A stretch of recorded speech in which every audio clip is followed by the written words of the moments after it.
Assalamu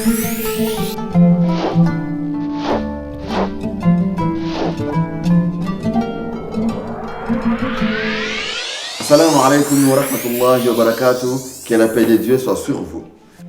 Aujourd'hui, notre leçon sur les enseignements bibliques cachés aux chrétiens va encore une fois de plus concerner la femme. Comme nous l'avions démontré dans la précédente vidéo, les femmes chrétiennes ne comprennent pas pourquoi une femme musulmane ne peut pas devenir imam, ne peut pas prêcher les hommes. Elle se vêtit d'une certaine modestie, elle est toujours voilée, elle se prive la parole devant de grandes assemblées ou devant les hommes. Et ceci amène les chrétiennes à dire des musulmanes des femmes marginalisées, des femmes sous-estimées, des femmes privées de leurs droits, des femmes. Pourtant, comme nous l'avons démontré dans la précédente vidéo, la Bible demande à la femme de vivre de la même façon. Malheureusement, ces enseignements ne sont pas donnés dans l'Église parce que pour les chefs des églises, l'islam menace la femme. Mais l'islam est menaçant, l'islam est violent envers la femme. Pourtant, c'est faux. Dieu a voulu que la femme soit soumise dans la société et qu'elle ne soit pas une exhibitionniste. Chères chrétiennes, savez-vous que la Bible vous oblige de vous voiler? Savez-vous qu'elle oblige aux femmes qui ne veulent pas se voiler de raser leur tête complètement? Parce que aussi pour la Bible, c'est une honte que les cheveux de la femme soient visibles. Ça, c'est une question auquel les chrétiens ne peuvent pas répondre parce qu'elles n'ont jamais entendu ces enseignements dans l'Église. Pourtant, elles sont bien dans la Bible. C'est ce que nous allons lire aujourd'hui dans la première épître de Paul aux Corinthiens, chapitre 11, versets 5 jusqu'à 6. Puis nous allons lire du verset 13 au verset 15. Toute femme au contraire qui prie ou qui prophétise, la tête non voilée, déshonore son chef. C'est comme si elle était tête rasée. Car si une femme n'est pas voilée, qu'elle se coupe aussi les cheveux. Or, s'il est honteux pour une femme d'avoir les cheveux coupés ou d'être rasée, qu'elle se voile. Jugez-en vous-même. Est-il convenable qu'une femme prie Dieu sans être voilée? La nature elle-même ne vous enseigne-t-elle pas que c'est une honte pour l'homme de porter des longs cheveux? Mais c'est une gloire pour la femme d'en porter, parce que la chevelure lui a été donnée comme voile. Paul, le fondateur du christianisme, veut que la femme soit voilée et traite même d'une honte le fait que les cheveux de la femme soient visibles aux hommes. Et il dit que c'est contre nature parce que la nature veut que la femme ait de longs cheveux et cachés et que l'homme ait de courts cheveux. Paul continue, plus fort encore, très sévère, méchant qu'il était.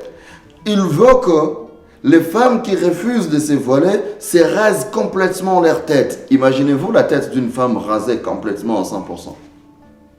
Et il dit que ça, c'est la marque de l'humilité d'une femme devant Dieu et devant les hommes.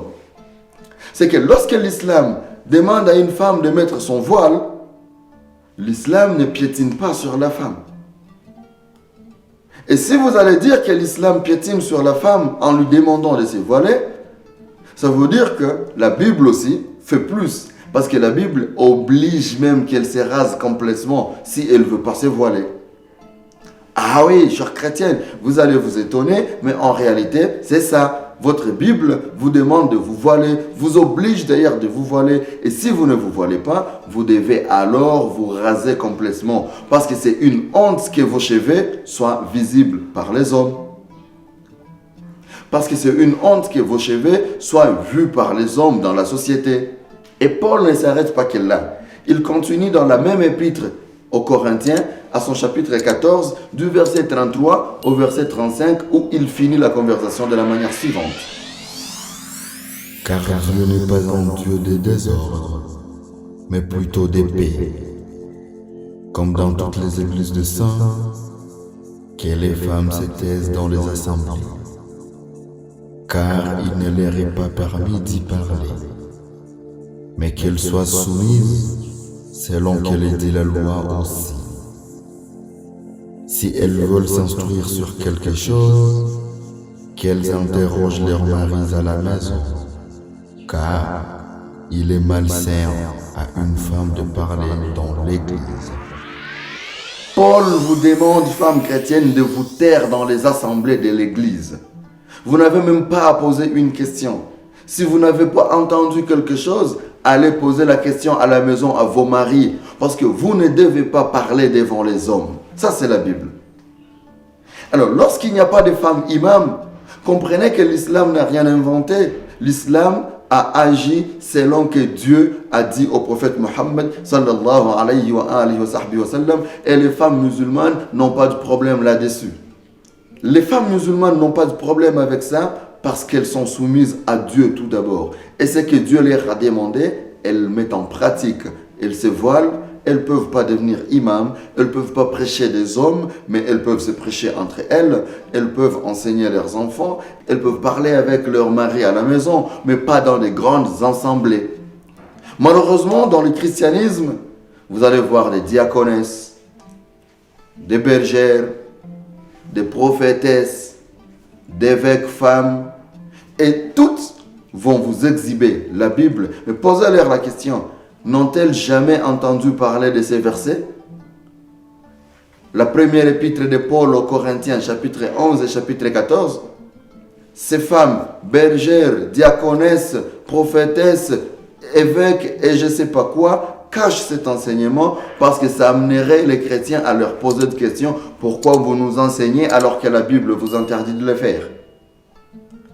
Le pasteur Zom aussi cache cet enseignement parce que si elle demande aux femmes chrétiennes de se voiler, alors que les femmes chrétiennes ne sont pas habituées à se voiler, alors que les femmes chrétiennes se moquent des femmes musulmanes du cause du voile, ces dernières vont fuir les églises. Et parce que les chefs des églises ont besoin des gens, ils diront jamais aux femmes chrétiennes que la Bible vous oblige de porter un voile. Pourtant, Paul a bien été clair. Lorsqu'une femme prie ou elle veut faire un discours, elle doit porter un voile. Chrétienne, en portez-vous. Ou alors, chrétienne, le saviez-vous? Assalamu alaikum wa rahmatullahi wa barakatuh.